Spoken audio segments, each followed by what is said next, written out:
Bonjour tout le monde, on va faire une vidéo sur le X2. Alors là, ce que vous voyez à l'écran, c'est en l'occurrence un X2 récent. C'est une version 2024-2025, ça existe. Donc il arrive au service, et quand je démonte la vis de purge, ça explose. Donc c'est ce que vous pouvez voir à l'écran. On est bien sur un Fox X2 version récente, qui a toujours le même problème, qui est bien connu depuis les X2 sortis à partir de 2020. Donc c'est pas un problème nouveau.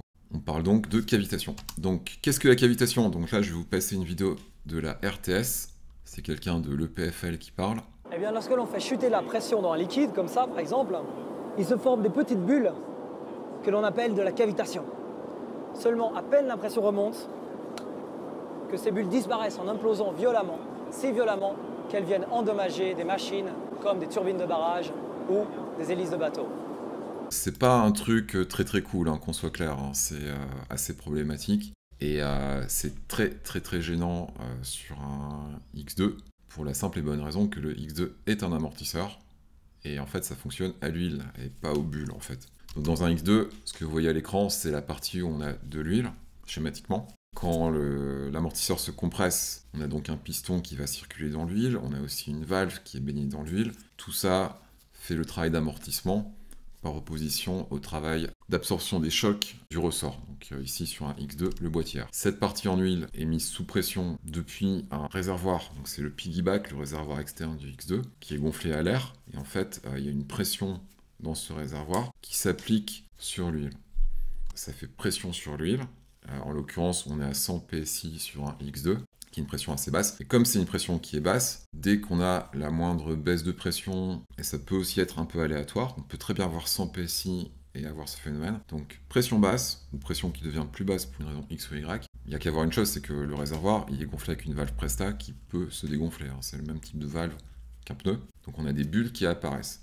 Et c'est ce que vous voyez à l'écran, et c'est assez gênant parce que concrètement le X2, comme tout amortisseur VTT ou presque, fonctionne à l'huile, fonctionne à la viscosité. Si on n'a pas d'huile, ça fonctionne pas. Et concrètement, ça fait qu'on a une hydraulique qui ne fonctionne plus, donc qui ne va plus vraiment faire son travail, ce qui veut dire qu'on n'a plus vraiment d'amortissement, on n'a pas vraiment le contrôle du vélo, et on peut oublier toute notion de performance. Et évidemment, quand on démonte l'amortisseur, il explose. Le souci, c'est qu'à l'intérieur du X2 et du DHX2, c'est aussi valable pour le DHX2, si on augmente trop la pression dans le réservoir, concrètement, on va déformer les pièces à l'intérieur. Donc tout ce qui est clapet, piston, on va avoir des déformations et ça va pas être une bonne chose.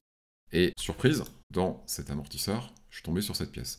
Ça, c'est le bearing holder, donc c'est la pièce qui tient la tige en fait sur laquelle est fixé le piston. Donc c'est une pièce centrale dans l'amortisseur qui fait la séparation entre l'huile et l'air. Là, on est sur la version, regardez bien, avec les deux joints à l'intérieur. Et ça, c'est du 2024. Donc on a bien sur l'amortisseur les joints qui ont été mis à jour. On a aussi le tube qui a été mis à jour. Tout ça, pas de problème. Et on a le bearing holder mis à jour. Donc ça va plus loin que même le kit de joints mis à jour. Et en l'occurrence, quand on va voir le QR code qui correspond à l'amortisseur, on tombe sur cette information, donc c'est du 2024, mais mieux que ça encore, c'est un 2025_2024.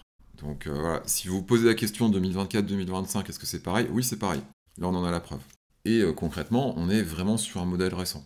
Donc si vous cherchez la preuve que les X2 actuels ne sont pas mieux que les X2 qui nous ont été vendus depuis 2020, là, vous l'avez en fait. Voilà, j'espère que c'était intéressant. À la prochaine.